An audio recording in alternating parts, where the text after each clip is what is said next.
Algunas escenas de este programa han sido recreadas.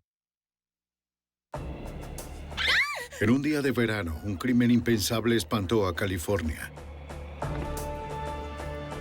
Una jovencita fue arrebatada de su vecindario por un desconocido. Cientos de oficiales y voluntarios peinaron la zona en búsqueda de la chica desaparecida. El FBI pronto se unió al operativo esperando que una respuesta rápida aumentara las posibilidades de hallar a la joven con vida. Los archivos del FBI.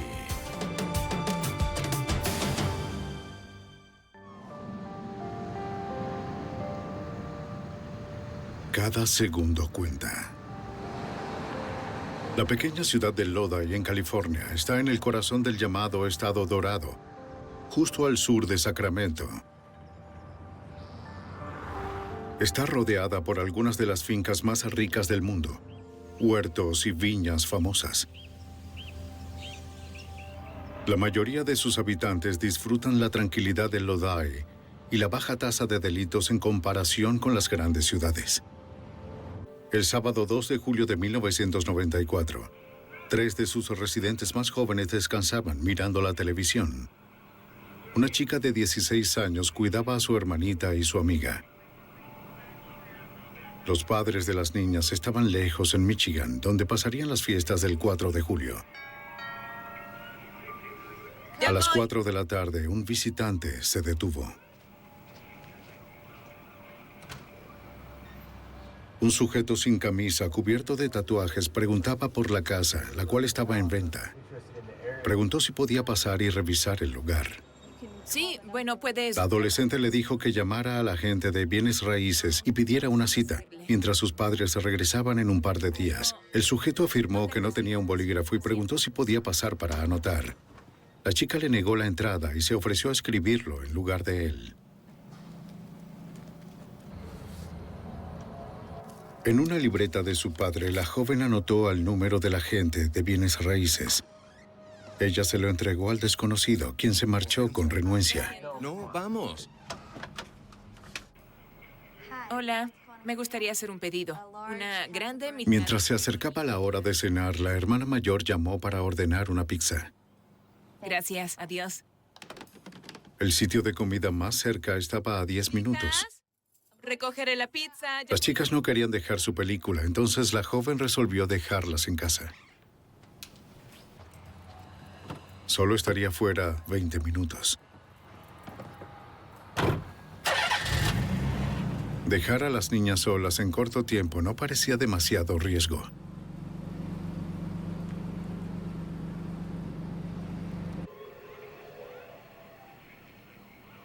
Al poco tiempo de marcharse, el timbre sonó de nuevo. Tal vez tu hermano olvidó las llaves. La hermana menor fue a responder. Hola, estuve aquí hace poco y hablé con una chica. El sujeto sin camisa había vuelto. Quería saber si podían prestarme una guía telefónica. La pequeña buscó una guía telefónica en la cocina.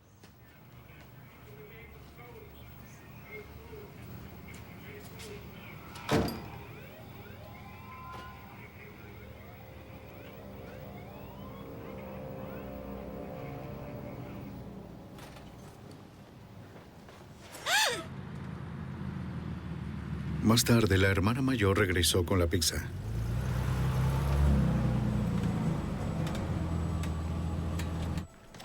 Llamó a las jovencitas, pero ninguna respondió. ¡Llegó la pizza! Con un cuchillo a su garganta, el sujeto sin camisa la atacó. ¡Auxilio! ¡No te muevas! ¡No te muevas! Forzó a la adolescente a subir a su habitación donde estaban las otras jovencitas atadas en la cama. Al igual que a las otras, le aseguró sus manos y pies. Ninguna sabía qué ocurriría. Temblando, la amiga de Katie sintió al intruso tirar de un nudo desde sus tobillos.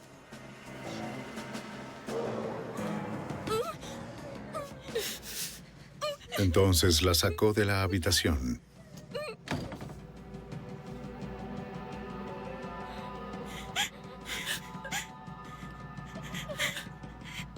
En una segunda habitación, el sujeto lanzó a la joven víctima hacia la cama, amenazando con matarlas si ella gritaba.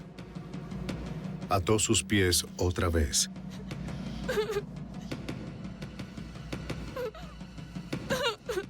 Ni una palabra. Luego dejó la habitación.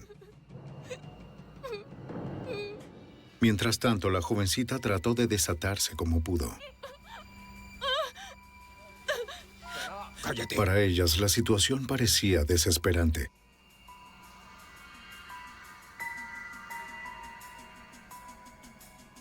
Tras varios momentos agotadores, la amiga de Katie encontró cómo liberar sus manos.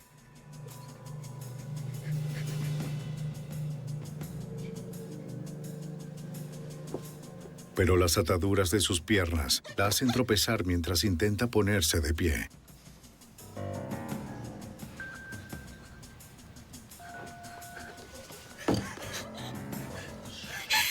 Escuchó pasos y lamentos de su amiga provenientes del pasillo. La chica se deslizó dentro de un armario.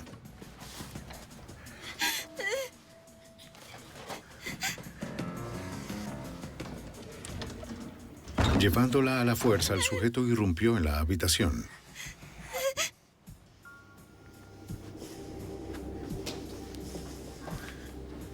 ¡Arriba! ¡Arriba!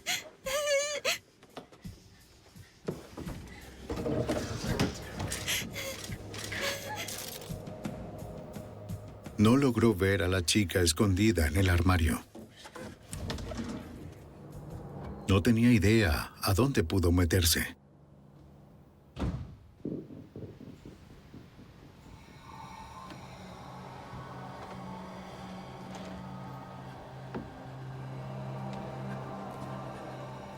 Sin oír más movimientos, la amiga de Katie se arriesga y deja su escondite.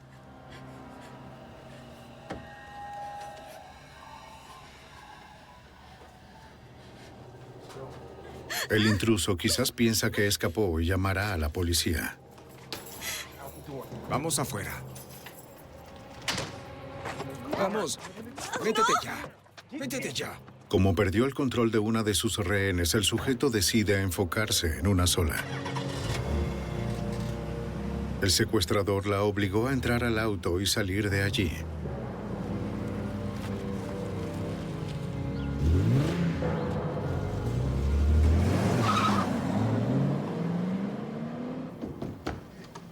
La joven que se ocultaba en el armario encontró a la hermana mayor en la siguiente habitación y la desamarró. La adolescente llamó al 911 y reportó que un hombre tatuado secuestró a su hermana, llevándose su auto deportivo rojo. Se la llevó. No sabemos dónde está. La información fue transmitida a los oficiales de Lodi. Una respuesta rápida era esencial, ya que las posibilidades de encontrar a un menor secuestrado con vida disminuyen tras las primeras 24 horas. El jefe de la policía de Lodi, Larry Hansen, fue avisado de inmediato para encargarse del caso. La agonía de tener a tus hijos lejos es un temor de todos los padres. Creo que es el temor de una comunidad. Queremos a nuestros hijos seguros y particularmente queremos que estén seguros en sus hogares. La peor violación que le puede ocurrir a un niño es ser secuestrado fuera de casa. Los oficiales intentaron contactar a los padres de la víctima en Michigan, pero no ocurrió de manera inmediata.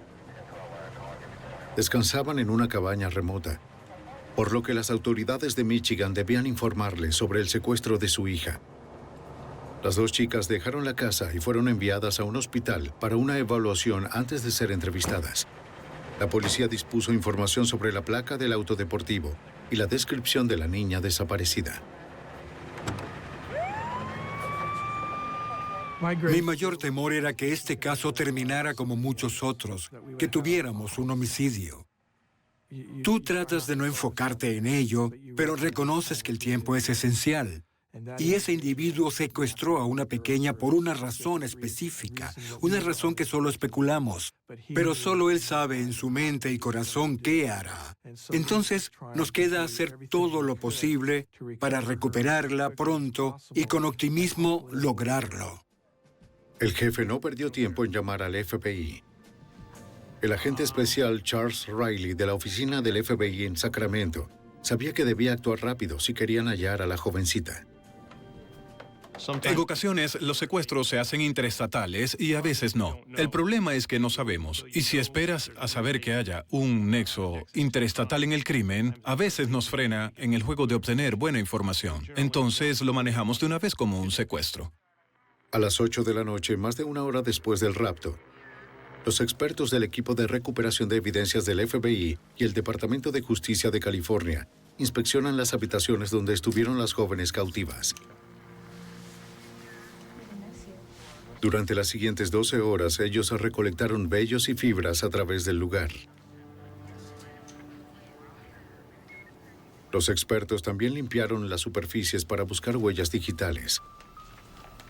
Esperan que algún rastro de evidencia ayude a identificar al agresor desconocido.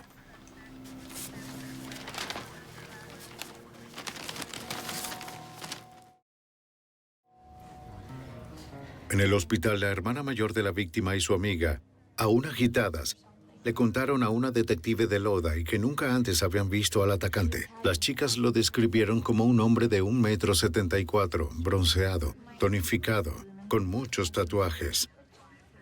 También detallaron lo ocurrido solo horas atrás. La jovencita manifestó sentirse aterrorizada cuando su amiga no respondía, tras salir a atender al extraño. Katie, ¿dónde estás?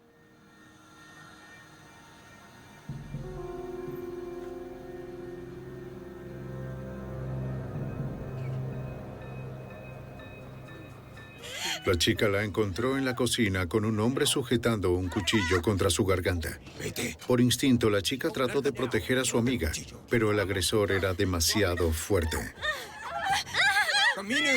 El sujeto forzó a ambas a subir hasta las habitaciones. La hermana mayor llegó momentos más tarde. Las niñas dijeron que fueron amenazadas de muerte si no cumplían sus exigencias. Sintieron pánico al preguntarse qué habría hecho con la chica secuestrada. Como únicas testigos, tenían que dar mayores detalles al retratista lo más pronto posible. Para los residentes del norte de California, este crimen resultaba muy familiar. En menos de un año, una joven de 12 años originaria de Petaluma, llamada Polly Klaas, había sido secuestrada y más tarde se comprobó su asesinato. Nuestro caso tenía extrañas similitudes con el ocurrido con Polly Klaas.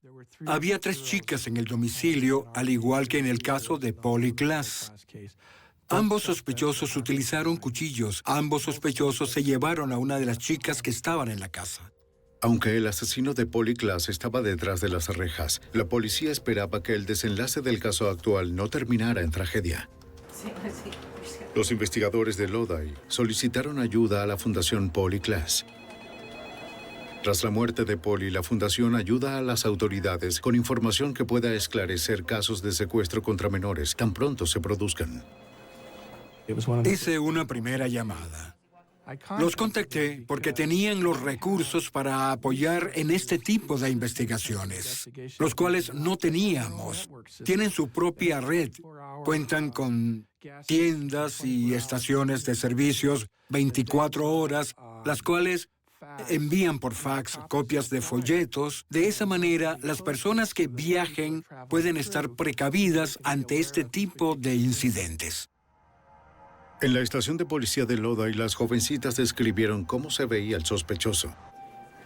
Tal como lo identificaron en la escena del crimen, cada uno de sus brazos estaba cubierto de tatuajes.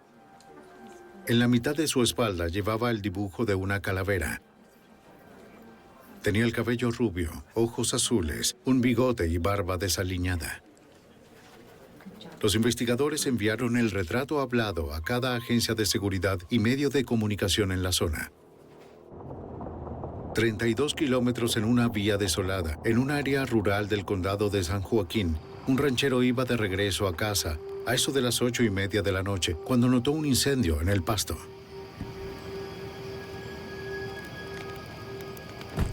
A lo lejos observó un auto deportivo aparentemente abandonado con sus puertas abiertas. Un auto deportivo en mi propiedad. Envíen a alguien inmediato. Llamó al 911.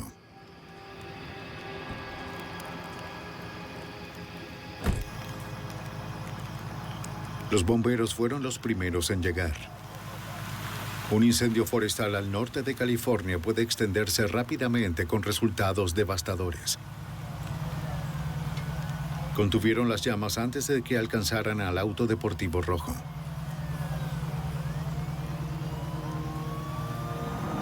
El alguacil de San Joaquín, teniente Mike Padilla, llegó momentos más tarde. Recibimos el aviso de un incendio sospechoso. Las llamas cubrían el lugar y allí estaba el vehículo abandonado. Cuando vimos el auto, este coincidía con la descripción transmitida en señal de alerta por la policía de Lodi. Era muy similar al vehículo y cuando pudimos acercarnos al auto y leer la placa, la registramos en nuestra lista. La policía confirmó que ese era el vehículo. Al parecer, el auto provocó el incendio tras rodar por el terreno del ranchero y detenerse contra unos escombros.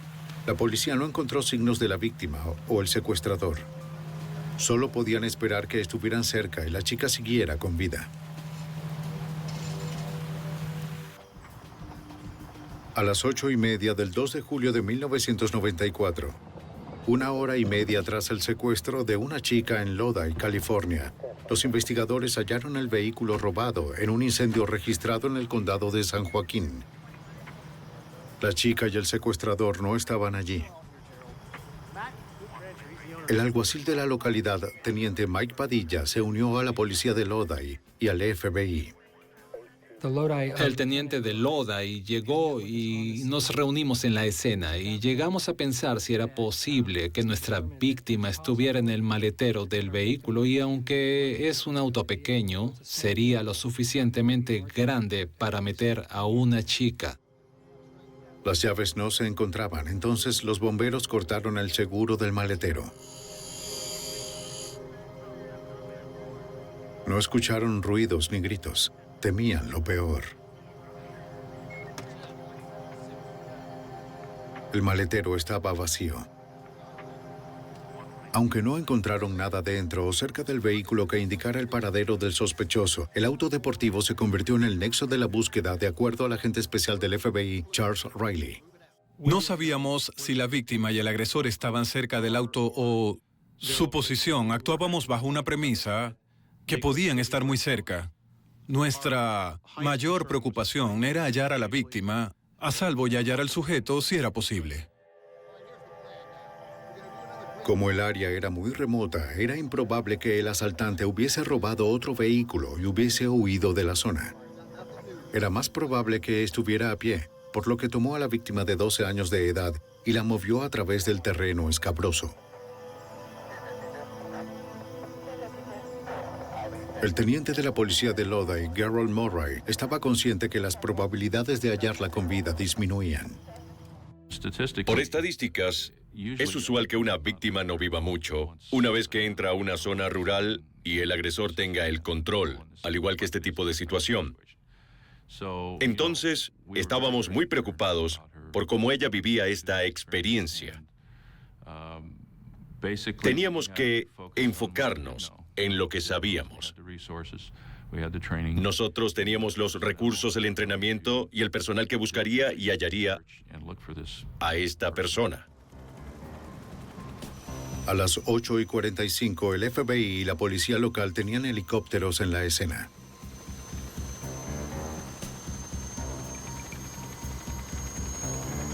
Desde arriba guiarían a los investigadores hacia la chica y su secuestrador de hallarse en la zona. Para trabajar en la oscuridad, los pilotos se confían siguiendo un sistema de detección infrarroja, por sus siglas en inglés, FLIR. FLIR es un sensor sofisticado que ilumina todo aquello que irradie calor, incluyendo personas o el motor de un automóvil. En el suelo, las unidades caninas prestaron asistencia. Los investigadores esperaban que su olfato les indicara el rastro del secuestrador y la víctima. Los perros guiaron a los expertos hacia la maleza, pero después de 1,5 kilómetros el sendero se volvió frío. No tomó mucho tiempo para que el alguacil de San Joaquín, teniente Mike Padilla, se diera cuenta que para cubrir todo el terreno necesitarían más personal. Aunque somos un departamento más grande que Lodi, esto era incluso más grande que un área que pudiéramos manejar solos, y por eso activamos un operativo de asistencia mutua, algo que hacemos en California, y podemos activar tantos condados como necesitemos para recibir ayuda, y en este caso creo que activamos 10 condados y la respuesta fue realmente increíble. Los alguaciles del condado de San Joaquín también despacharon su autobús móvil para ayudar a coordinar la búsqueda. El autobús podía actuar como el cuartel de operaciones para recibir y enviar información y delegar asignaciones para todas las agencias. Podía moverse a cualquier parte si en algún momento fuese necesario. Los alguaciles de San Joaquín y los bomberos suministraron mapas de vías e imágenes topográficas de toda la región. Su familiaridad con la zona sería un recurso invaluable para ayudar al FBI y la policía de Lodi para cubrir 3 kilómetros, la máxima distancia que podían manejar con personal limitado. Su primera tarea fue establecer un perímetro tal como lo cuenta el agente especial del FBI Charles Riley. Desconocíamos el tiempo desde que llegó por primera vez el auto hasta que eran buscados, tanto la víctima como el agresor. Así que intentamos establecer un perímetro en un punto que funcionara. En este caso escogimos las vías de la zona donde fue hallado el auto. Por desgracia, esas vías eran de gran distancia. Debíamos revisar en cada dirección y teníamos que inspeccionar el perímetro para asegurarnos que nadie dejara esa área. Las unidades de patrullaje de California, las autoridades de San Joaquín y la policía de Lodi encabezaron una vigilancia a lo largo de las rutas más largas dentro y fuera del área. El perímetro se extendió 1,5 kilómetros por toda la zona donde fue hallado el auto deportivo. Varios helicópteros permanecían en el aire con la esperanza de detectar a la jovencita y su secuestrador. Dentro del perímetro, equipos de búsqueda interrogaban a los residentes a lo largo del terreno montañoso. Consideraron la posibilidad de que el sospechoso conociera a alguien en la región. Agentes y oficiales suministraron una descripción del secuestrador y su víctima y preguntaban a los propietarios si habían visto algo inusual en las últimas horas. Nadie tenía información y se sorprendían de conocer sobre el intenso operativo. Con la asistencia del Departamento de Alguaciles del Condado Calaveras, pudimos asignarles una búsqueda de propiedad en propiedad. Primero que todo, en las estructuras de cada una. Segundo, contar todos los vehículos, equipo de agricultura, equipos todoterreno, ese tipo de cosas. Y también informar a los residentes qué hacer en caso de que vieran a la víctima o al sospechoso. Había muchas dependencias y graneros en una distancia corta desde el auto abandonado. Los propietarios se dirigían a los oficiales y agentes y les permitían buscar en cada estructura. Tras 2 horas, nadie obtuvo rastro del sujeto tatuado o la jovencita.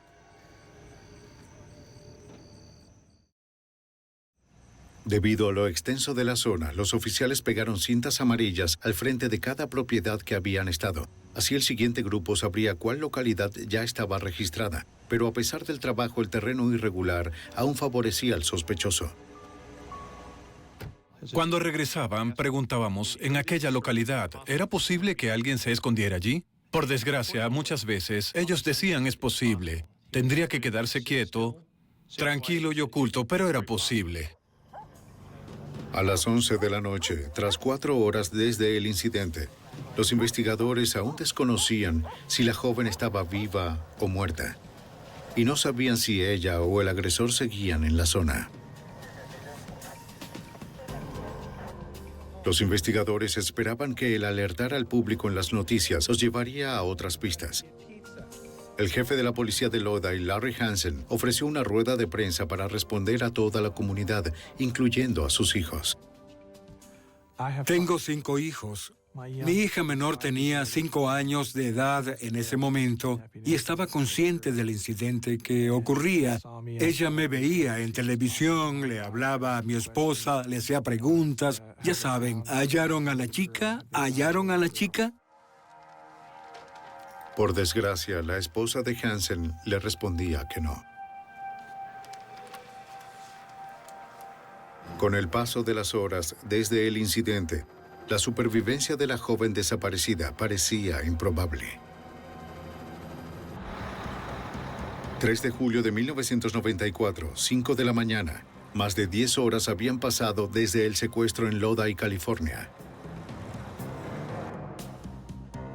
El FBI y una docena de agencias mantenían un perímetro de 3 kilómetros en el condado de San Joaquín, donde creían que el secuestrador había huido con la jovencita. Más de 100 oficiales, incluyendo al teniente Gerald Murray, lidiaban con cómo continuar mientras existía una devastadora incertidumbre. Estábamos muy preocupados. Es decir, ¿debíamos seguir ahí? ¿Perdemos nuestro tiempo aquí? ¿Están al sur de la autopista 26 y los perdimos? ¿Le hará más daño? ¿Cometerá un homicidio? ¿Qué se supone que hará? ¿Irá acaso a secuestrar a otra víctima o tomará un rehén? Tienes mucho en tu cabeza y piensas lo mejor.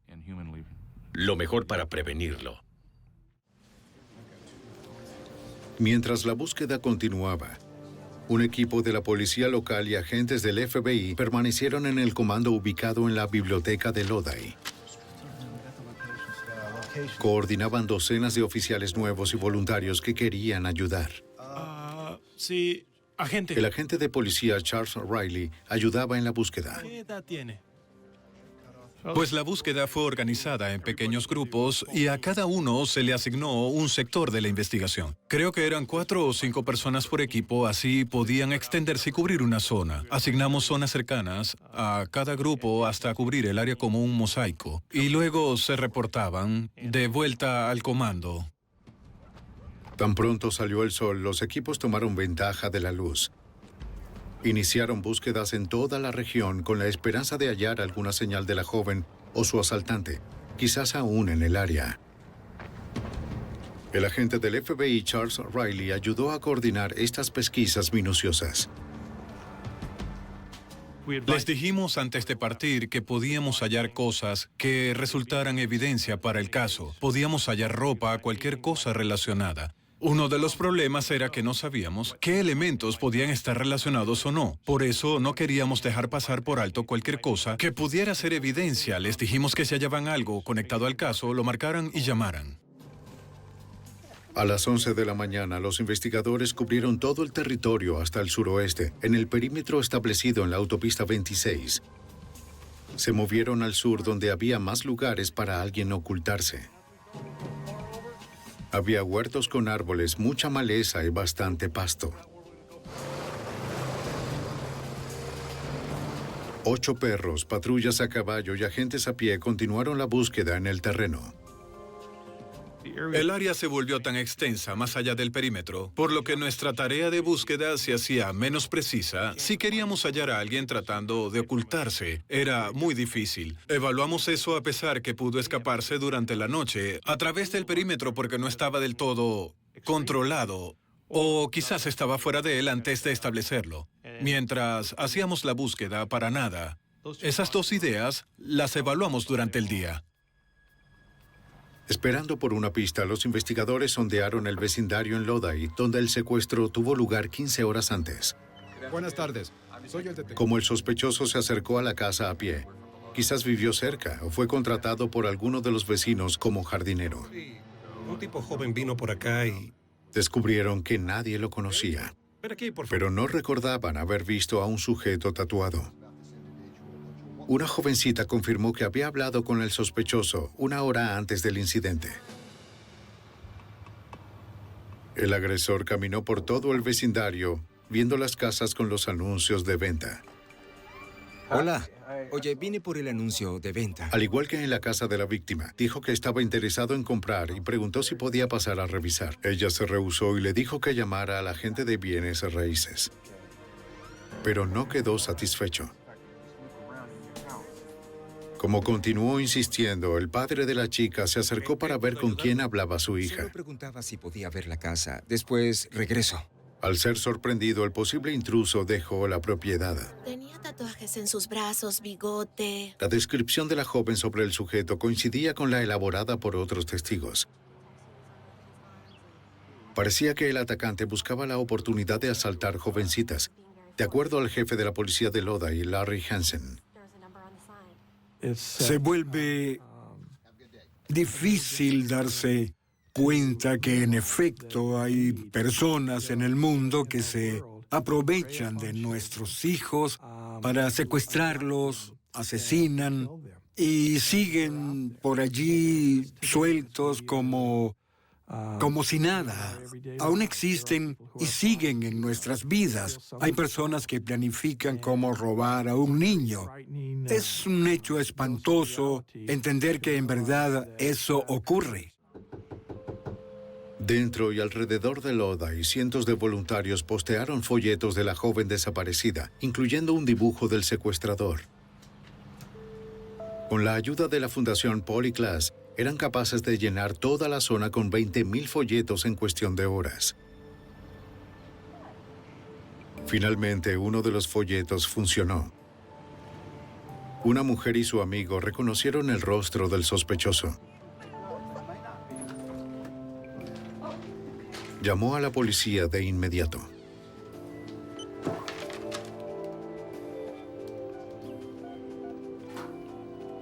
¿Hablo con la policía de Lodi? La mujer le contó a un detective que le parecía que el hombre del dibujo podía ser su hijo de 25 años, Stephen Reese Cochran. Sí, sobre la pequeña. Desde el comando en la biblioteca de Lodi, un oficial ordenó a los investigadores ir hasta su casa y tomar su declaración. Entiendo. La casa estaba a una corta distancia desde el vecindario donde ocurrió el incidente. Sí. Cochran, de hecho, le contó a su madre que tenía la fantasía de secuestrar a una jovencita, de llevarla en su camino y asesinarla. Así que eso sería una fuerte posibilidad. Ella le decía a su hijo Stephen que usara un refugio en la ciudad, pero a veces tomaba un autobús para visitarla. A las 3 de la tarde del día anterior, Cochran salió de casa a pie hasta el vecindario donde ocurrió el crimen. Iba con pantalones cortos y sin camisa. La foto de su hijo encajaba con el dibujo del sospechoso. Y piénselo mejor cuando regrese a casa. Stephen Reese Cochran estuvo dentro y fuera de prisión varias veces en su vida. 2 meses atrás salió de una prisión de Arizona, tras asaltar a una menor de edad. El FBI nos ayudó con una copia de las huellas de Stephen Cochran, enviadas por fax. Teníamos unos buenos expertos en el Departamento de Justicia. Levantaron las huellas dentro de la casa, compararon las huellas del señor Cochran y fue una clara coincidencia. De inmediato, la policía publicó su fotografía en los medios.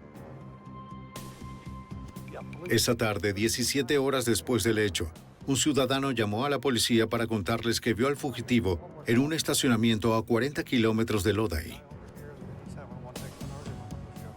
Había una jovencita con él, la cual gritaba al momento de subir al vehículo. La policía debía actuar rápido si querían rescatarla antes que volviera a desaparecer.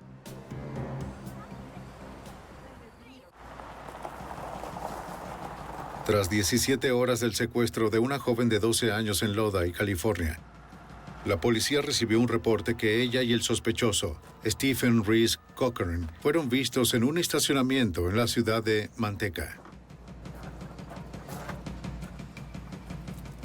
¡Conductor! Cuando hay niños secuestrados por un desconocido, las probabilidades de supervivencia disminuyen si no son hallados en las primeras 24 horas. Ahora salga del vehículo. ¡Despacio! ¡Hacia adelante! ¡Camine hacia atrás! ¿Qué es lo que sucede? ¡Hasta que le diga! El hombre con tatuajes se parecía al sospechoso. Ponga sus manos detrás de la cabeza.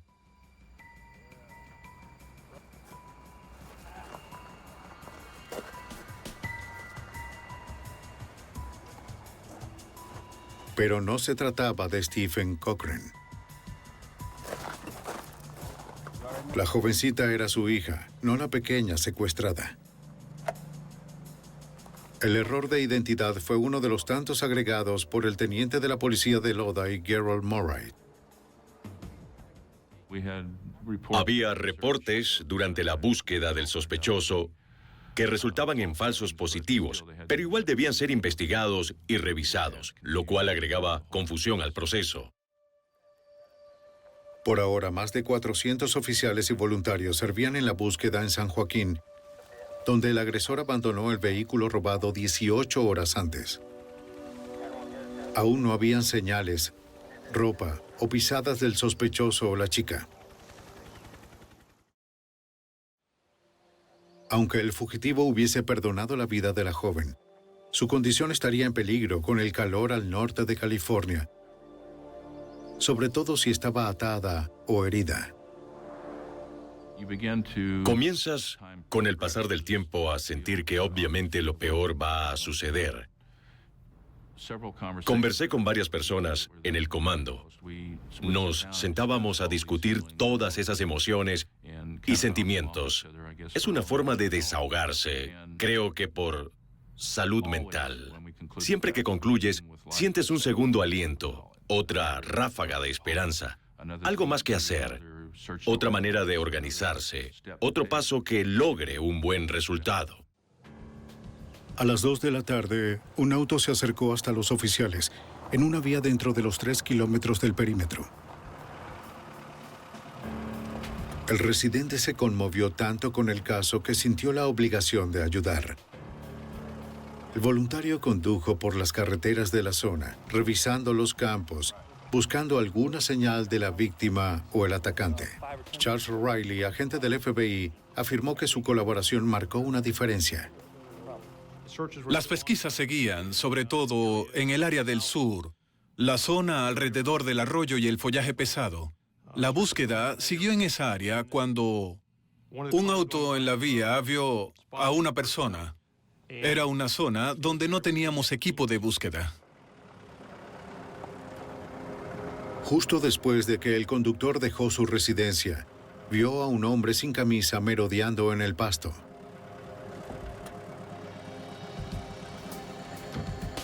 El sujeto era rubio y usaba pantalones cortos, como describían las noticias. El testigo estaba seguro que era el sospechoso, pero la niña no estaba a la vista.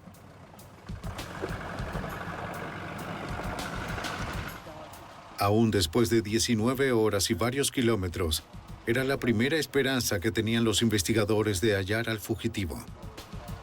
Uno de los oficiales avisó por radio para alertar sobre la posición del sospechoso. Una respuesta rápida era esencial para encerrarlo antes de que se alejara. Tanto agentes como detectives convocaron a todo el personal. Recibieron otra llamada, esta vez de un oficial de pesca y caza. Una voz alcanzó la radio y decía: hay un sujeto aquí en los corrales de caballos. Era un tipo de pesca y caza que hablaba coloquial por la radio. Así que nos congelamos como un ciervo en autopista. ¿Entendí bien lo que dijiste? ¿Fue un sujeto o un sospechoso? Un sujeto puede ser cualquiera. Podía ser alguien no involucrado. Sí, seguro es el tipo, ya saben. Nos quedamos... Nos salieron antenas, con la piel de gallina y todo. Entonces, un agente federal, mi contraparte y yo, esperamos en un auto y nos movimos.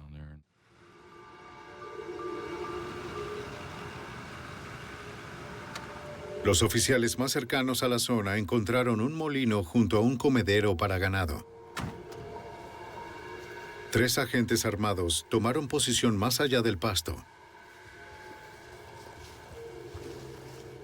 Vigilaban en silencio, mientras el sujeto se movía sin la pequeña. Eran capaces de reunirse y esconderse antes que el sujeto alcanzara la colina. El sospechoso parecía moverse en esa zona, quizás deshidratado y asumiendo que encontraría agua en ese lugar. El fugitivo parecía exhausto, pero la policía no sabía si aún portaba un cuchillo. ¡Policía! ¡Deténgase! ¡Sus manos detrás de la... Finalmente atraparon a Stephen Reese Cochran. El ex convicto afirmaba no saber por qué lo arrestaban. Decía que no recordaba nada de lo ocurrido en las últimas 24 horas, asegurando que estaba bajo el efecto de las drogas. Cuando los investigadores le preguntaron sobre la víctima, se rehusó a responder. Para el jefe de la policía de Lodi, Larry Hansen, fue un momento de emociones encontradas. Era un alivio saber que ya estaba en custodia, pero me dolía porque la víctima no estaba con él. Me preocupaba mucho que no estuvieran juntos, así que no me dejé atrapar por el hecho de que lo teníamos. Aún había una pequeña que encontrar. Como Cochran se rehusó a cooperar, el paradero de la chica y su condición eran aún inciertos. Pero los investigadores no descansarían hasta recuperar a la joven o su cuerpo.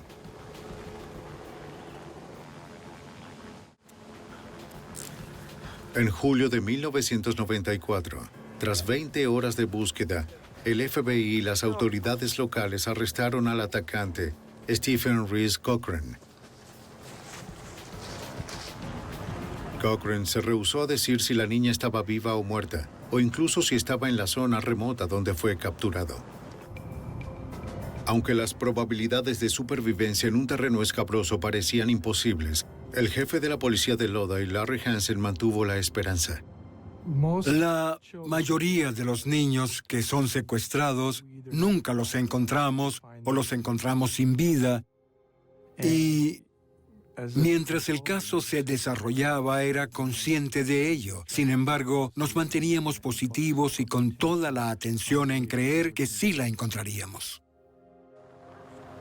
Las autoridades luchaban con el qué hacer ahora. 400 investigadores, 10 perros policías y 3 helicópteros buscaban desde el amanecer, pero no eran capaces de hallar ni la más mínima evidencia del paradero de la chica. El teniente de la policía de Lodi, Gerald Murray, evaluó las posibilidades. En ese momento teníamos dos opciones. Intentar seguir el olor del sospechoso desde donde fue arrestado hasta la víctima o iniciar una búsqueda desde el área cercada en la autopista 26. Caminar hasta el norte y con suerte llegar a donde estuviese la víctima. Un gran grupo de voluntarios estaba listo, organizado a lo largo de la zona cerca del pasto, esperando la orden de proceder. Agentes y detectives estaban preocupados si debían dejar pasar a ese grupo al campo. La multitud tal vez dañaría la evidencia o pasaría sobre la jovencita sin verla. Era un momento crítico, y al igual que los investigadores, el agente especial del FBI, Charles Riley, sentía la urgencia. Piensas mucho en las familias porque todos allí tienen una y tratas que sea profesional, pero se convierte en algo personal. Te preguntas si es tu hermana o tu hija. Siempre piensas esas cosas. Los investigadores decidieron que la mejor propuesta era usar perros nuevos para rastrear el olor de Cochran hasta el abrevadero. El problema era que a la unidad canina le tomaría 30 minutos llegar al lugar. Pero los voluntarios no querían esperar.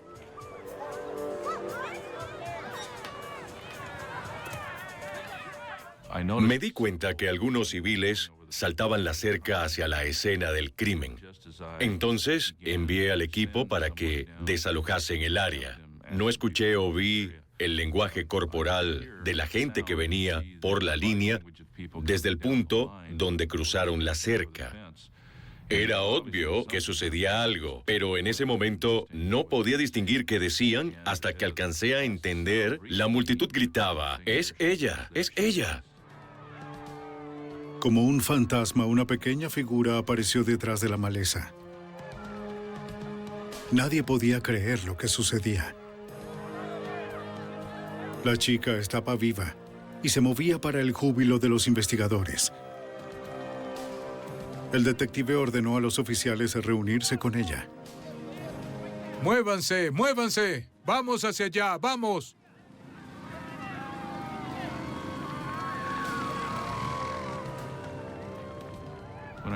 Cuando vi a la niña salir de la maleza, todas mis emociones se desbordaron. Todos mis temores, preocupaciones, la desesperación. ya no estaban. Francamente, me tomó unos 10 minutos reponerme y volver al ruedo. Las personas chocaban sus manos, se abrazaban, saltaban, reían, lloraban. Fue asombroso. No solo fue nuestro trabajo, fue algo de la comunidad. Y ciertamente apareció en ese momento. Una emoción que lo envolvió todo. La niña fue trasladada al hospital donde se reuniría con sus padres. Al día siguiente, el 4 de julio, a pesar de su dura experiencia, la chica se sintió lo bastante fuerte como para acompañar a su padre, un detective y al fiscal a los lugares donde Cochran la escondió durante la búsqueda. Bueno, recuerdo que él vino por acá. Según Katie, para evadir la captura, Cochran se ocultó con ella en el pantano. La forzó a quedarse escondida, medio sumergida en el agua pútrida de un estanque.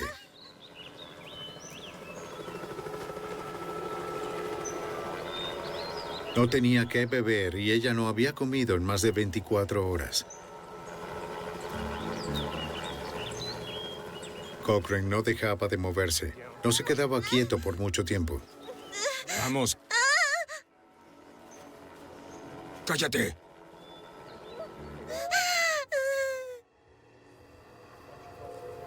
La pequeña le mostró al grupo otro escondite.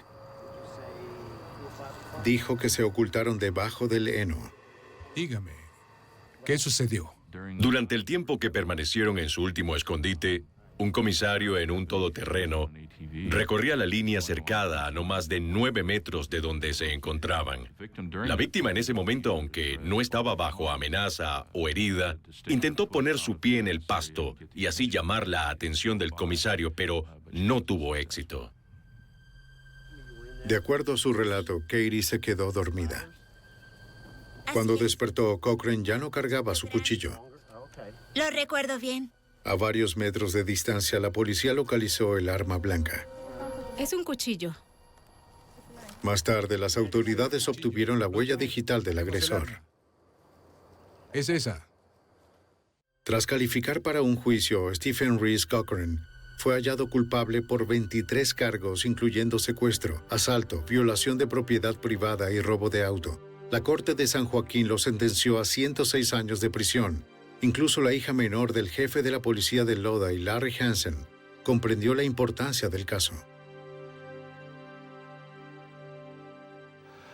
Cuando todo acabó y ya era capaz de volver a casa, al fin pude retomar el sueño.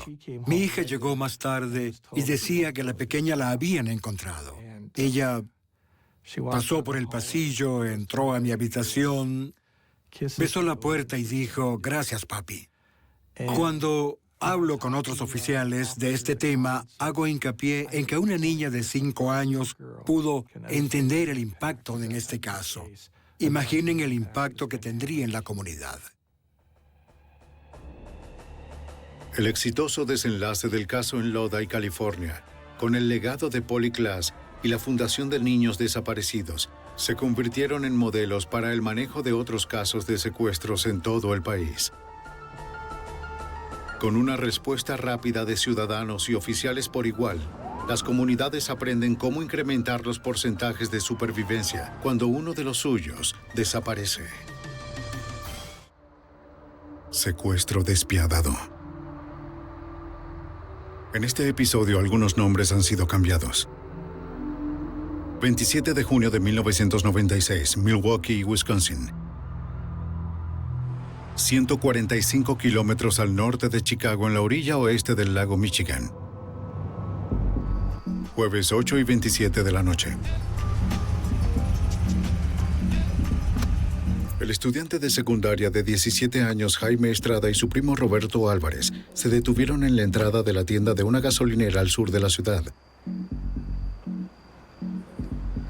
Jaime fue por unas sodas y dejó a Roberto en el auto, un Monte Carlo modificado propiedad de Jaime y sus hermanos.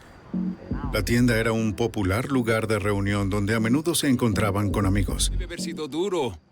Cuando Jaime salió, alcanzó a ver a una chica conocida.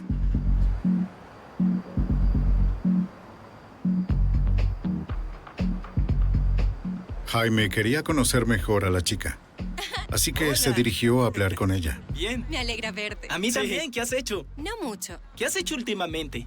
Solo salir por ahí. Jaime era un chico popular. ¿Nada especial? Jugaba béisbol y era receptor estrella del equipo local. ¿Y tú?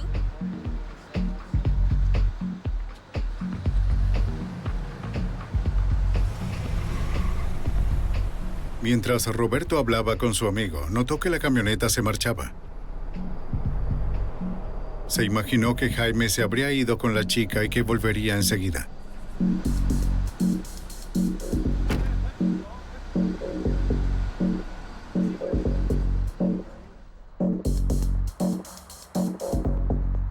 Nueve y 37 de la noche. Cuando Jaime no regresó al cabo de una hora, Roberto comenzó a preocuparse. Algo andaba mal. Así que Roberto decidió ver si Jaime se había ido a casa.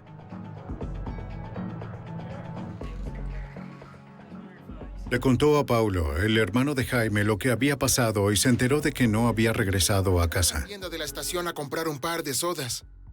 ¿Qué ocurre aquí? ¿Qué sucede? No, es solo que Jaime lleva una hora desaparecido. Nadie había oído nada de él desde que se fue. No era típico de Jaime escaparse, dejando atrás su auto y a su primo. Y después de Sus padres intentaban averiguar qué hacer. él todavía no ha regresado. Vamos a buscar a tu Decidieron hermano ahora separarse y mismo. Tenemos buscarlo que en dos encontrarlo. vehículos Ven en el distintos. otro lugar de encuentro. Oh, te acompaño. No. Su madre debía quedarse en caso de que Jaime llamara. Nos pondremos en contacto contigo. Vamos a intentar averiguar dónde está. Viernes 1 y 12 de la madrugada. La familia registró el área por horas. Entonces Mark, el hermano mayor de Jaime, recibió un mensaje. El código de área era 312 Chicago. Después el número era 187. Luego el código personal de Jaime, 911. Era una emergencia.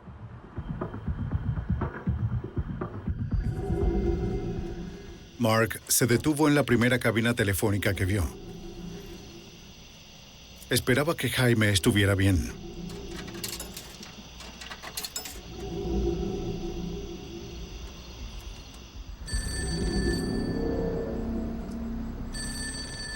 Un hombre respondió. Una voz que no reconoció. ¿Sí? Dijo que había secuestrado a Jaime y que quería $70,000 para devolverlo. El hombre dijo que hablaba en serio y le advirtió que si la familia no seguía sus órdenes, ellos le cortarían las orejas a Jaime, lo desmembrarían y le enviarían partes de su cuerpo por correo. Y si se atrevían a ir con la policía, matarían a Jaime y a toda la familia Estrada.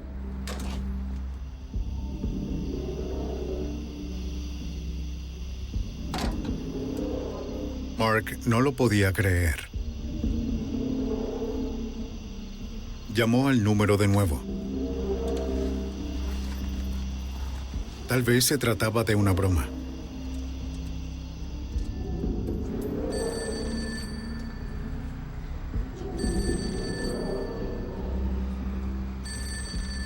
Nadie respondió.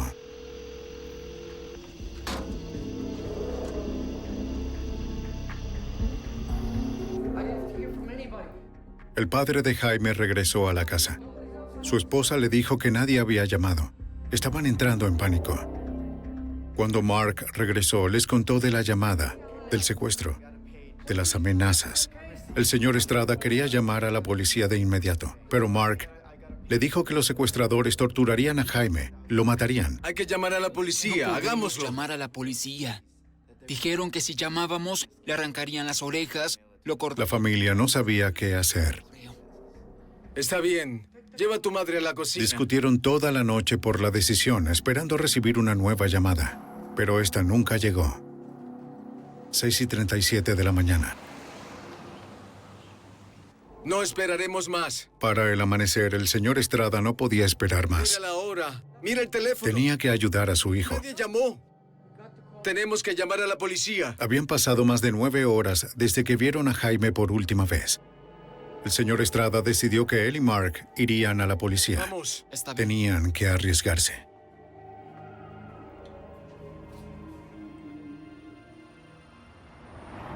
En la estación de policía de Milwaukee, Mark y su padre explicaron lo sucedido al detective del Escuadrón de Crímenes Violentos. Vamos a la policía, entonces ellos le cortarían. Debido a que se trataba de un secuestro armado que cruzaba los límites entre los estados de Wisconsin a Illinois, la policía decidió llamar al FBI. Iré por el agente a cargo. Muy bien, gracias. Está bien, dígame. En la oficina local de Milwaukee, el agente especial del FBI, Dan Kraft, acababa de llegar.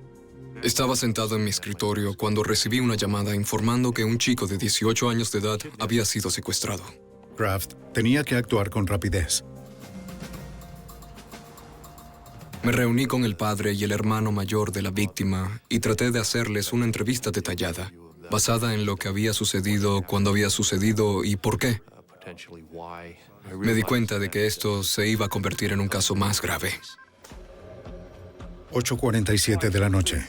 De vuelta a casa de los Estrada. Paulo, el hermano de Jaime, respondió al teléfono. Eran los secuestradores. ¿Quieres volver a verlo con vida? El hombre al teléfono cambió el monto del rescate a $30,000 y pidió también el Monte Carlo. ¿De qué estás hablando? Le dijo que podían probarle que sus amenazas eran reales. Le habían disparado a Jaime. Jaime confirmó que lo habían herido de bala. Estaba mal herido. Le rogó a su hermano que se apresuraran. Sí. ¡Jaime! El dinero y el auto. Sin embargo, el hombre no dio detalles sobre dónde dejar el dinero del rescate. El hombre dijo que llamarían nuevamente a Paulo a su teléfono celular. Hola, hola. Le dispararon a Jaime. Ellos quieren $30,000. Paulo les dijo las terribles noticias a los demás.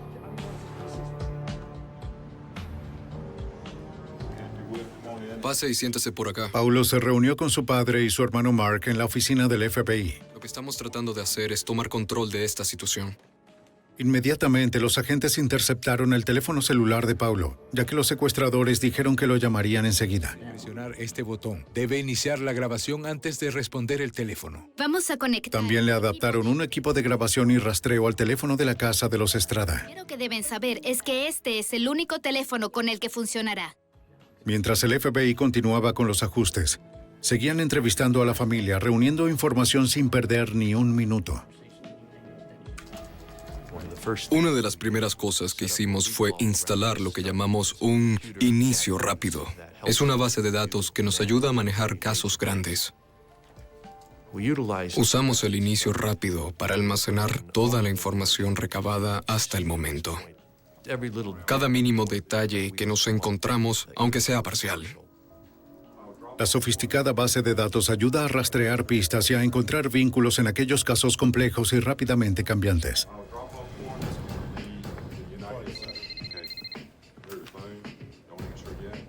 Esa tarde, el teléfono de Paulo sonó. Quiero que vengas y lo respondas rápido. Él sabía que debía recopilar tanta información como fuera posible. Adelante.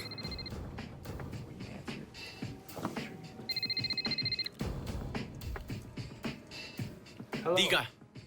El interlocutor preguntó a Paulo si tenían el dinero del rescate.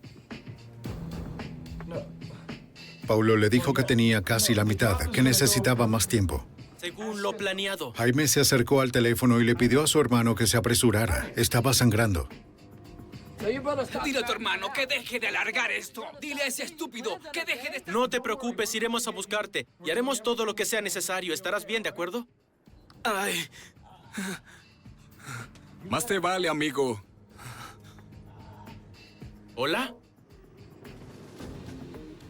Colgaron. Eso nos ayudará. Mientras los agentes y detectives intentaban rastrear el número, los Estrada se dirigieron a un cuarto cercano para esperar más llamadas. Está bien. En un caso de secuestro, el FBI trata de moverse con rapidez, pero sin precipitarse.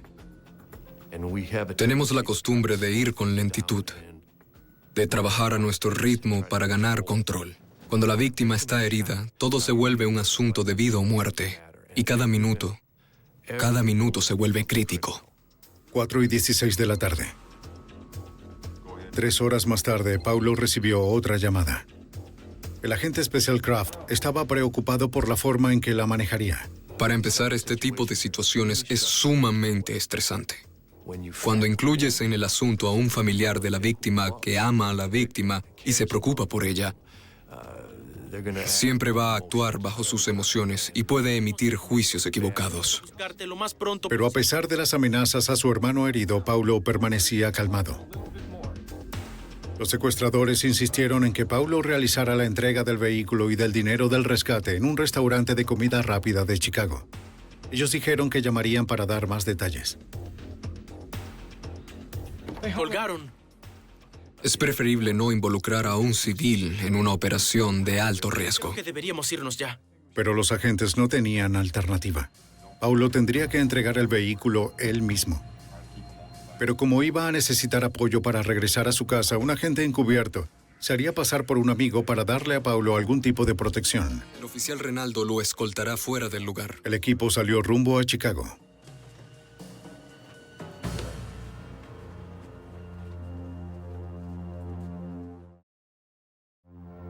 Los agentes de Milwaukee llamaron a sus colegas del FBI de la oficina en Chicago. El agente especial Kevin Cassidy asumiría el liderazgo en esa ciudad. Después de la notificación de Milwaukee, cuando supimos que los agentes estaban en camino, comenzamos a organizar nuestro escuadrón. Sin duda que este sería un caso de rápida evolución en el que tendríamos que mover nuestros recursos con rapidez. El trayecto desde Milwaukee tomaría 1 hora y media. Eso le daba a los agentes de Chicago tiempo para prepararse. El supervisor del Escuadrón de Crímenes Violentos, el agente especial Ron Hosco, instaló un puesto de comando en un estadio deportivo local. Reunimos a un grupo de personas en un estacionamiento en el lado oeste de la ciudad, cerca del Centro Unido, y les informamos a todos ellos lo que sabíamos de la situación y de las demandas de los secuestradores. El Centro Unido está localizado en el centro, lo cual les da a los agentes una gran flexibilidad para llegar rápidamente a cualquier lado de la ciudad. Si podemos reunir al equipo, ¿está bien? Mientras Paulo y el agente especial Kraft viajaban hasta el sitio de reunión, Kraft aprovechó el tiempo para preparar a Paulo en cómo manejar la próxima llamada de los secuestradores. Yo lo iba a apoyar y a practicar con él. Yo actuaría como el secuestrador y le lanzaría preguntas. Así vería cómo reaccionaba él. Y así pude, ya sabe, hacerle sugerencias. ¿Cómo no debes hacer eso? O debes mantenerte alejado de ciertas áreas o sacarle más información haciéndoles preguntas específicas. 8:43 de la noche. Paulo y Kraft finalmente llegaron al área del montaje. Los agentes de vigilancia ya habían registrado el restaurante de comida rápida, el sitio acordado para la entrega.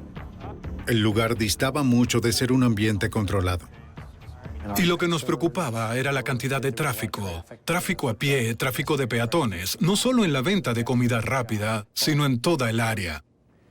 Y con las amenazas que ya habíamos recibido, nos preocupaba nuestra habilidad para evitar cualquier tipo de incidente violento cerca del público que pudiera estar en el área, en esa área, en el momento equivocado. Pero Paulo y los agentes estaban listos. Tenían el dinero y el vehículo. Una cosa más. No salgas 9:17 de la noche. en posición. ¿De acuerdo? Paulo recibió otra llamada. Los agentes intentaron que cambiara el sitio de entrega a uno que fuera más seguro para todos. Pero era importante que no sonara imponente. Mientras más negociáramos por medio del hermano de la víctima, más sospechas levantaríamos entre los sujetos de la presencia de fuerzas de la ley. Al final, el hermano de la víctima y los secuestradores terminaron acordando realizar la entrega en el estacionamiento de una tienda por departamentos que estaba a unos cuantos kilómetros de la primera ubicación. Los secuestradores ordenaron a Paulo llevar el dinero en el Montecarlo con las puertas sin cerrojo y las llaves en el encendido. Una vez que tuvieran el dinero y se encontraran a una distancia segura, ellos le permitirían a Jaime llamar a Paulo y decirle dónde se encontraba. ¿Se encuentra bien? Sí. Los agentes salieron de inmediato al estacionamiento para prepararse. No olviden. Era una ubicación ideal para proteger al público, pero no para proteger a Paulo. Los agentes necesitarían esconderse a una cierta distancia del perímetro. Quien tendría que enfrentar a los secuestradores de cerca era Paulo. Era una tarea arriesgada, pero valía la pena por traer a su hermano pequeño de vuelta. En 1996, los agentes y detectives de Chicago intentaban rescatar a Jaime Estrada, víctima de un secuestro. Muy bien. Pero según el agente especial del FBI, Dan Kraft, los secuestradores no iban a traer a la víctima al sitio de entrega del dinero. Lo que generalmente tratamos de alcanzar es un intercambio justo, la víctima y el dinero por un intercambio justo. En este caso particular, los secuestradores no harían eso. No era negociable. Era algo con lo que no me sentía del todo cómodo. Pero a veces tienes que ceder un poco para lograr tu objetivo final. Los secuestradores ordenaron al hermano de Jaime, Paulo, dejar los $30,000 dentro del Monte Carlo modificado de los hermanos Estrada, en un estacionamiento vacío.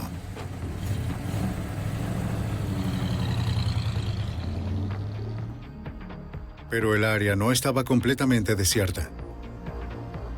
Había unidades de vigilancia escondidas en las cercanías, observando. 11:18 de la noche. Habían transcurrido cerca de 27 horas desde el secuestro de Jaime y casi un día completo desde que le habían disparado. Muy bien, todos... Debido a que Jaime necesitaría atención médica, los agentes no podían perder tiempo persiguiendo a los sujetos o correr el riesgo de perderlos.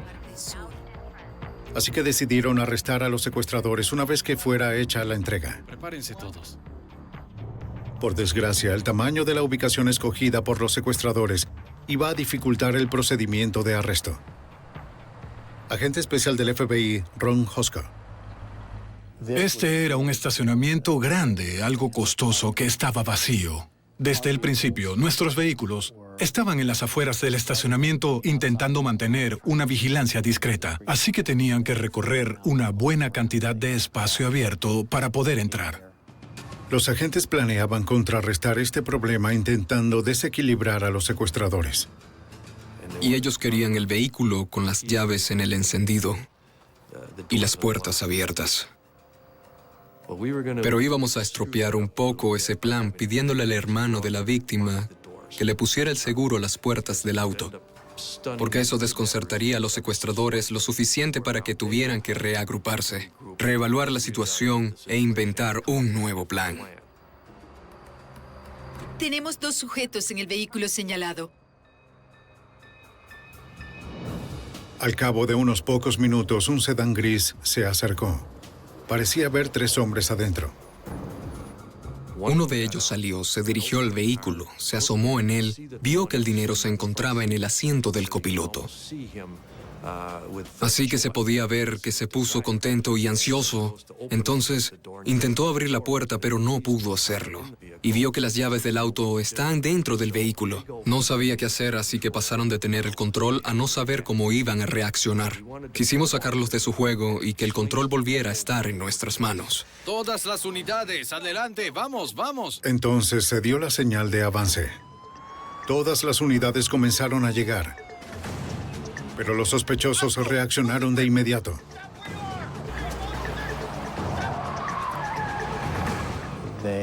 Inmediatamente aceleraron para alejarse antes de que las otras unidades de vigilancia pudieran acercarse y evitar que huyeran.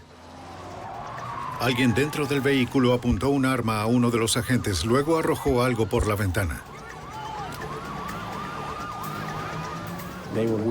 Estaban girando alrededor de los autos que respondieron, que dudaban si embestirlos o no por muchas razones. Por ejemplo, que la víctima pudiera estar encerrada en el baúl del vehículo.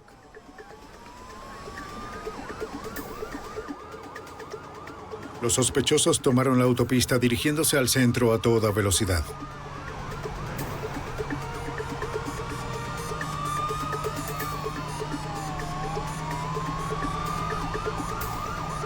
A pesar de lo tarde, aún había civiles en el tráfico corriendo un gran peligro. Íbamos a casi 200 kilómetros por hora. Los secuestradores iban en el auto robado y estaban tratando de causar un accidente yendo de un borde al otro de la carretera, cruzando 4 o 5 canales y bloqueando los demás vehículos. Muy bien, Cherokee, vamos a alinearnos a su lado, vamos a sacarlos. Los agentes pusieron en práctica todo su entrenamiento para terminar la persecución. Entonces pusimos en marcha lo que llamamos la maniobra de freno, donde golpeamos el guardafango trasero. Es para que el vehículo no pierda completamente el control, sino que vire un poco. Fue suficiente para que el conductor disminuyera la velocidad y nuestros vehículos le cerraran el paso, y así se detuvieron por completo. En la autopista, los agentes y detectives rodearon el auto. Ellos sabían que los hombres dentro estaban armados y eran peligrosos. Todavía nos preocupaban mucho las armas. Y aunque los tuviésemos rodeados, no podíamos evitar que los sujetos intentaran algo inesperado como empezar a disparar. ¡Conductor, salga del auto! 11:57 de la noche. ¡Mantenga sus manos! Sacamos a todos los ocupantes del vehículo. Alcanzamos a contar 3 sospechosos dentro del vehículo. Decían no saber nada sobre Jaime Estrada y ni siquiera querían dar sus nombres a los agentes. Pasajero del asiento de atrás, salga del vehículo. Tenían municiones, pero no tenían armas. ¡Manos arriba! Voltéese frente a mí. Manténganlos quietos. Una vez que tuvieron a los 3 hombres asegurados bajo custodia, los investigadores revisaron para ver si había algo o alguien en el baúl del vehículo. Vacío. Vacío. Vacío. Estaba vacío. Jaime no estaba con ellos. Sospechábamos que al menos uno de los conspiradores se había quedado con Jaime Estrada, manteniéndolo bajo su custodia. Y teníamos que identificar a esa persona, saber en dónde se encontraban, y teníamos que hacerlo rápidamente. Los agentes radiaron el número de matrícula del vehículo y registraron el auto por dentro. Y descubrieron un cuchillo y un rifle con visión nocturna.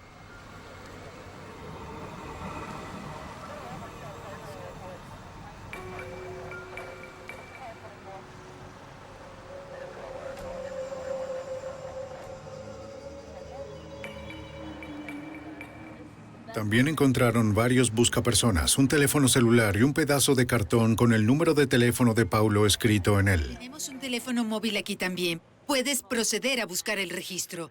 Cerca del punto de inicio de la persecución, a un lado del camino, los agentes localizaron una pistola semiautomática 9 milímetros cargada, la cual fue probablemente el objeto que los sospechosos lanzaron del vehículo.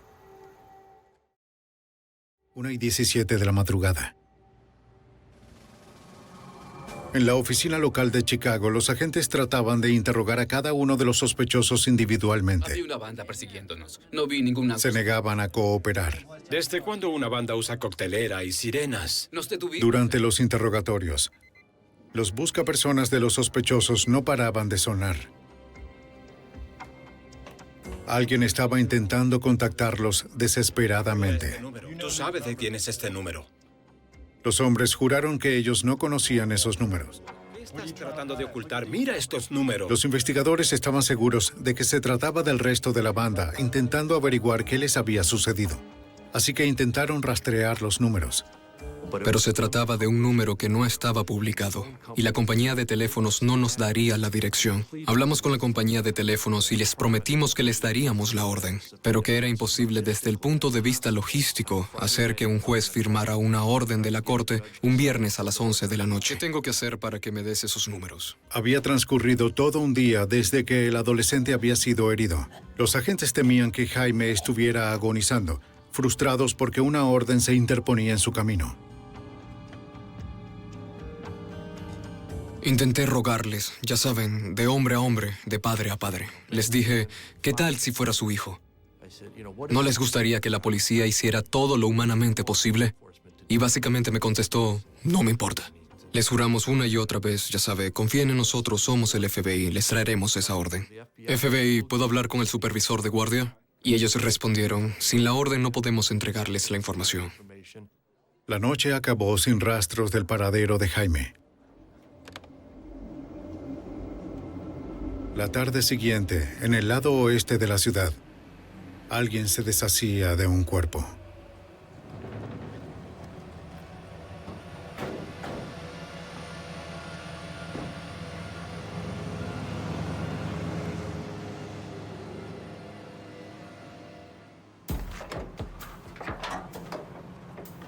Mientras los investigadores de Chicago luchaban por encontrar a la víctima de secuestro, Jaime Estrada, unos transeúntes encontraron a un hombre muy malherido que yacía en la calle al oeste de la ciudad. Emergencia de Chicago o Kendall. El operador del 911 de Chicago tomó la llamada de emergencia. Inmediatamente despachó unas patrullas y una ambulancia. Los paramédicos avisaron al Hospital Masónico de Illinois que estaban a punto de llegar con un hombre que presentaba una herida de bala. Se identificó como Jaime Estrada.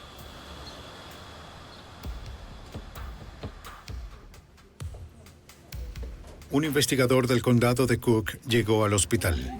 Investigador Jones de la oficina del jefe del condado de Cook. Y me preguntó... El chico de 17 años no solo estaba vivo, también estaba consciente. El investigador le preguntó al doctor a cargo si podía hablar con Jaime. El jefe del condado de... Le dijo que Jaime necesitaba ser sometido a cirugía de inmediato, pero como el quirófano no estaba listo aún, había tiempo para un interrogatorio rápido, si Jaime estaba de acuerdo. Serán solo un par de minutos. El chico aceptó hacerlo. ¿Puede contarme lo que sucedió? Fui a la tienda de la estación por unas bebidas. Contó que 2 noches antes había ido a charlar con una chica que le gustaba. ¿Qué has estado ¿Cómo haciendo? estás? Él no la conocía muy bien. Sí, ¿qué planes tienes esta noche? Mientras hablaban, el conductor sacó una pistola. Vamos, entra.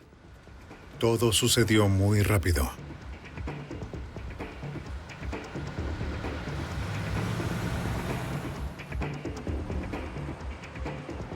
Dijo que sintió que manejaron durante unas 2 horas. Unos hombres armados lo golpearon. No pudo identificarlos. ¡Cállate! Sí, ya está todo envuelto. No irá a ningún lado. El agente especial del FBI, Kevin Cassidy. Como le vendaron los ojos, Jaime no podía dar ningún detalle real de las características físicas de sus captores. Jaime recordó haber pasado por 3 peajes. Le dijo al investigador que cerca de 15 minutos después de pasar por el tercer peaje, la camioneta se detuvo. Y los hombres se apresuraron a llevarlo a una casa o a un apartamento. No estaba seguro a cuál. ¡Es tu hermano, hombre!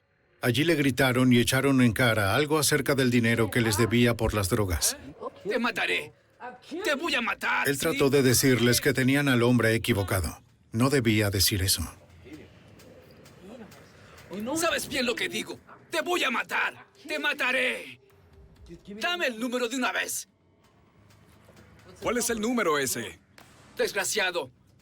Le pidieron los números telefónicos de todos los miembros de su familia. ¿Qué? Ya tengo el número. 414-55-7577. Saca a este perro de aquí. Con premeditación, estos hombres evitaban mencionar sus propios nombres, pero hubo otros que sí lo hicieron. Que me iba a morir. Yo casi... Mientras estuvo retenido allí, escuchó voces femeninas y una de ellas se refirió a un sujeto por el nombre de Beto. Jaime creía que este Beto era quien lo vigilaba la mayor parte del tiempo.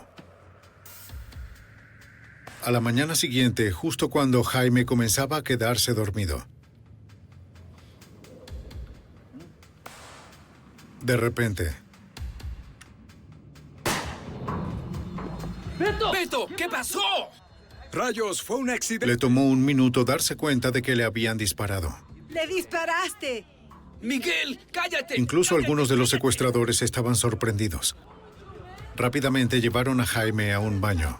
¡No tiene nada! Él va a estar bien, ¿de acuerdo? Cállate, bien, cállate, no va a te estar bien. preocupes. Oye, tú vas a estar bien. ¡Rayos! Oye, mira, vas a estar bien, ¿de acuerdo? Aquí tienes. Ponte esto acá, sujétalo, manténlo aquí mismo, ¿de acuerdo? Vas a estar bien, amigo. ¡Vamos! ¡Vente! ¡Busca el auto, hermano! ¡Vámonos! ¡Vámonos! Todo saldrá ¡Vámonos! bien, no te ¡Salgamos de preocupes, aquí! hermano. ¡Ay, Dios mío! ¡Él no va a estar bien! Tú vas a estarlo, hermano.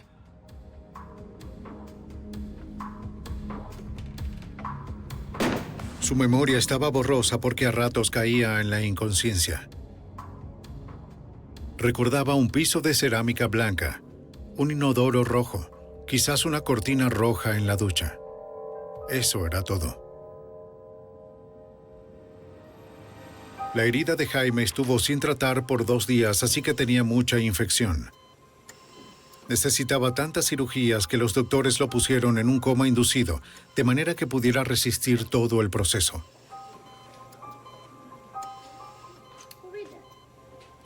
Los médicos estaban sorprendidos de la fuerza demostrada por el jovencito y de que hubiera sobrevivido todo este tiempo.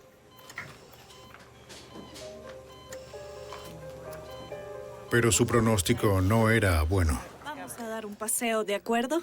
Vas a estar bien. Vas a dar un pequeño paseo, ¿bien? Varios de los sospechosos seguían prófugos. ¿No entiendes, amigo?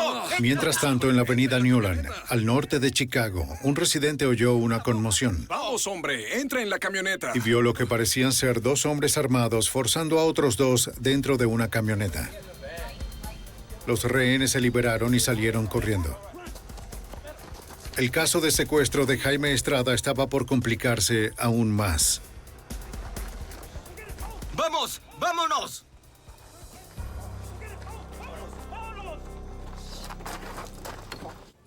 El mismo día que la víctima de secuestro, Jaime Estrada, fue encontrado, al norte de Chicago, un hombre vio lo que parecía ser un doble secuestro en las afueras de su casa en la avenida Newland.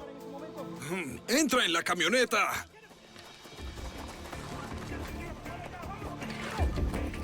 Las víctimas lograron escapar.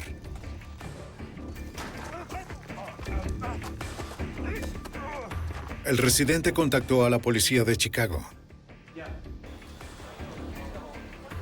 Un operador de emergencias envió patrulleros a la escena. 3225 Newland Norte, bien. En las afueras de Belmont.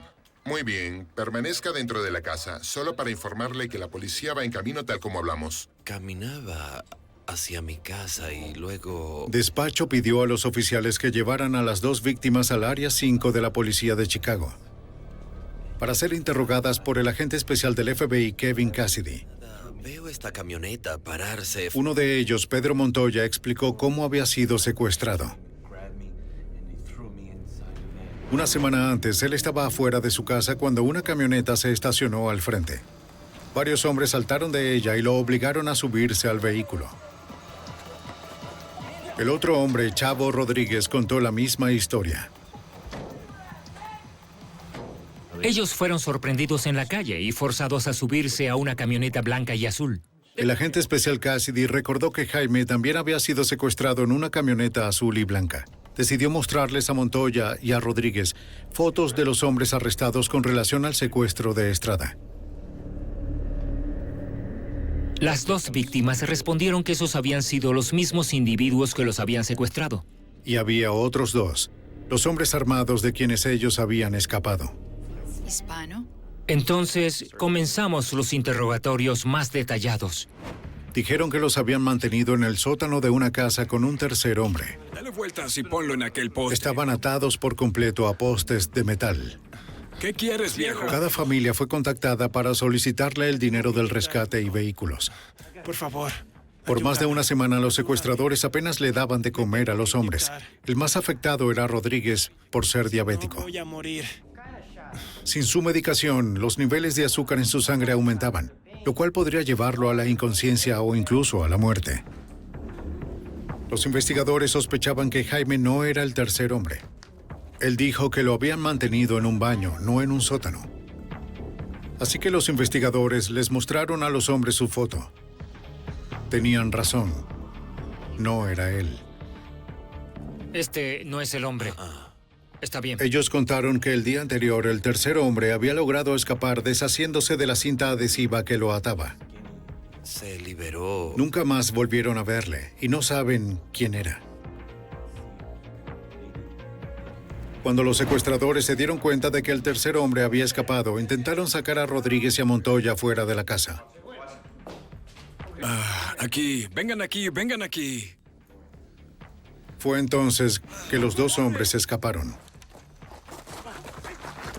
¡Vamos! Cuando les preguntaron por qué los escogieron para ser secuestrados y pedir dinero por el rescate, ninguno de los 2 tenía una respuesta.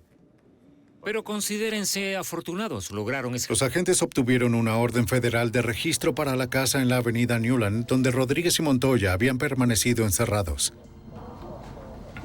Allí recolectaron rollos de cinta adhesiva, cabellos, fibras de tejidos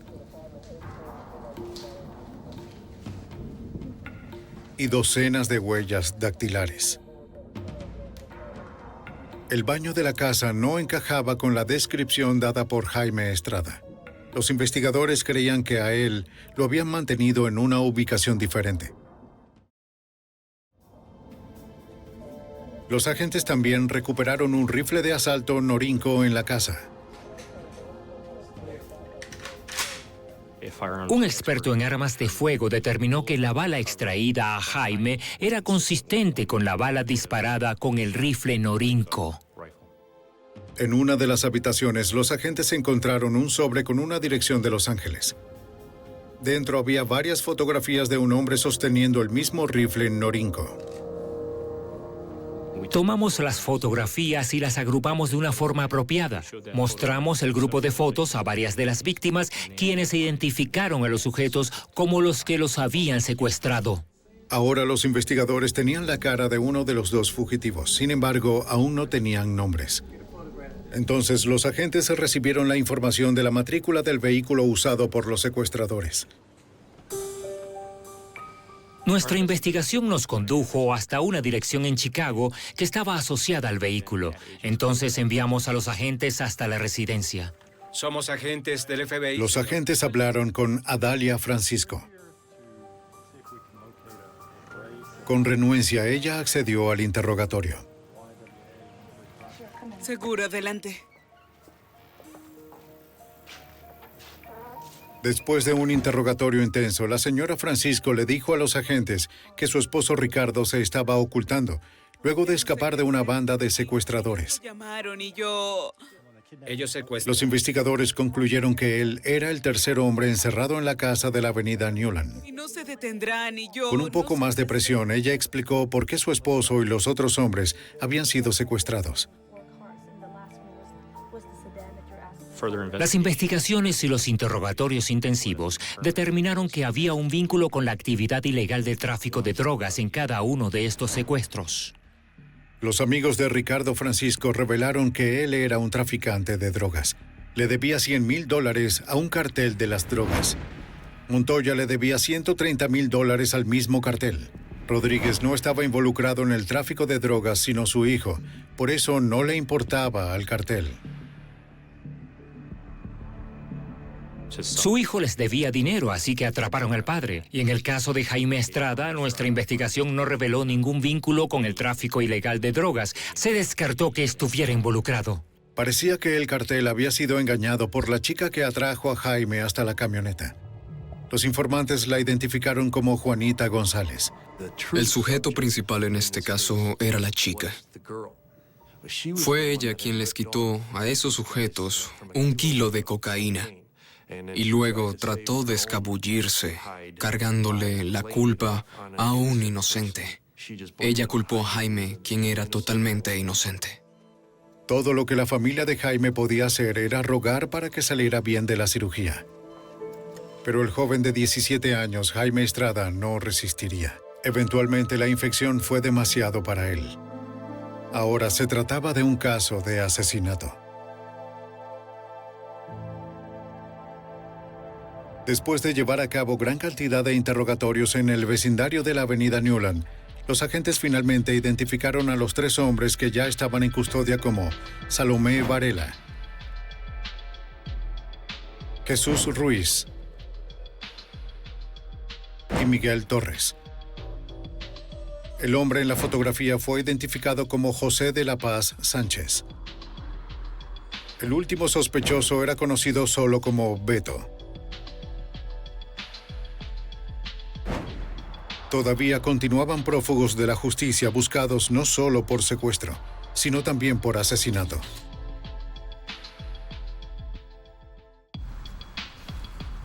En 1996, los investigadores del área de Chicago capturaron a 3 presuntos miembros de una banda de secuestradores que acabaron con la vida del joven de 17 años, Jaime Estrada.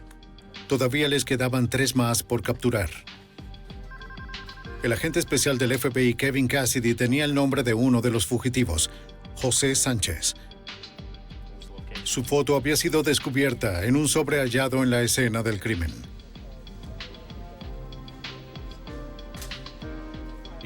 El sobre tenía una dirección en Los Ángeles. Entonces dedujimos que el sospechoso había dejado el área y que sería lógico buscarlo en esa ciudad. Obtuvimos una orden de arresto y enviamos la información a nuestra oficina de Los Ángeles. En Los Ángeles, el agente especial del FBI, Scott Hanley, se preparaba para arrestar a Sánchez. Todo bien, gracias.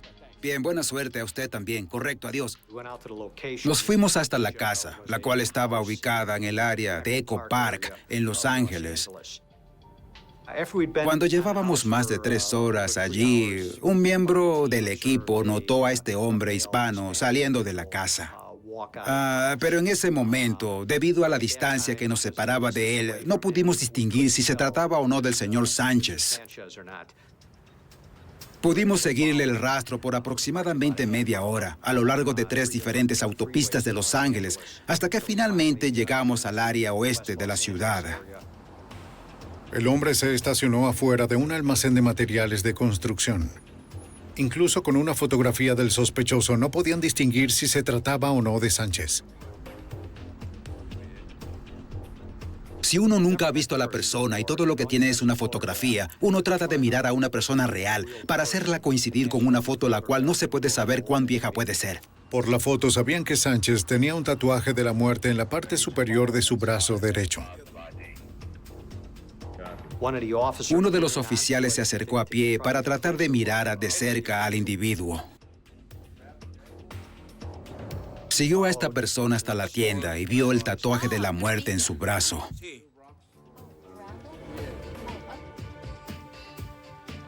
La identificación fue positiva. Los agentes se fueron acercando para atrapar al cuarto sospechoso en el secuestro y asesinato de Jaime Estrada.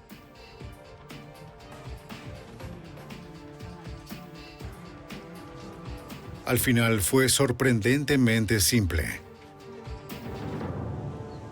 Sánchez estaba esposado antes de que se diera cuenta de lo que estaba pasando. Fue desarmado y arrestado sin inconvenientes. Sánchez confesó haber participado en el secuestro de Jaime Estrada y haber presenciado el momento en que le dispararon.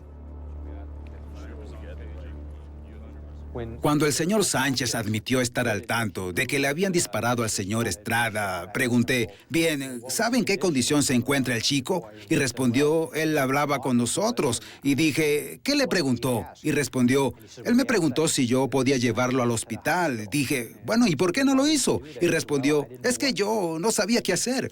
También reconoció su participación en los otros secuestros y dijo que habían sido ordenados por un cartel de drogas para recuperar el dinero que les debían. Los investigadores de Chicago intensificaron la búsqueda del individuo conocido solo como Beto. Realizaron interrogatorios a todos los conocidos de los 3 hombres que ya estaban en custodia. Le reveló que Beto tenía una hermana, Monique Jiménez. Buenos días, Monique. Debido a que enfrentaría cargos por complicidad, ella cooperó. Preguntas esta mañana. ¿Conoce a alguien llamado Beto? Ella dijo que el verdadero nombre de Beto era Luis Carreño. ¿Usted ha regresado? La hermana fue capaz de describir algunas de las circunstancias del secuestro de Jaime.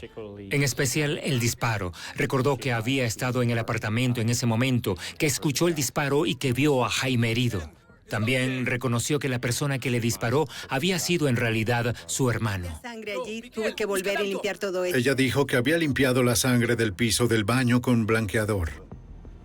Lo limpié con blanqueador. Ella les dio la dirección del apartamento al FBI. Sí, es el 25. 32 de la avenida. Un equipo de procesamiento de evidencia registró el apartamento en busca de muestras, incluyendo las juntas de las baldosas del baño. Más tarde, los analistas del laboratorio descubrieron trazas de sangre en las juntas. Las pruebas de ADN demostraron que la sangre pertenecía a Jaime. En octubre de 1997, los fiscales acusadores de Chicago presentaron el complejo caso ante el jurado. Los 4 sospechosos en custodia: Salomé Varela, Jesús Ruiz, Miguel Torres y José Sánchez fueron encontrados culpables de extorsión, conspiración, posesión de armas, cargos por agresión y 4 cargos de secuestro. Todos fueron sentenciados a cadena perpetua sin posibilidad de libertad bajo palabra. El FBI siguió el rastro de Juanita González, la joven responsable del secuestro de Jaime, hasta México, donde desapareció por completo. Todavía están tras la pista del fugitivo Luis Carreño, el hombre conocido como Beto. Actualmente lo estamos buscando y hay una orden de arresto en su contra. Estamos trabajando con Interpol y con nuestros otros amigos en otros países para intentar dar con su paradero actual. Continuaremos haciéndolo. Los Estrada ruegan para que un día las autoridades encuentren a Carreño, el hombre que el FBI sospecha fue el asesino de Jaime. Para la familia y para los investigadores que trabajaron muy duro para salvar a Jaime, el caso nunca estará cerrado hasta que todos los responsables de su muerte hayan enfrentado a la justicia.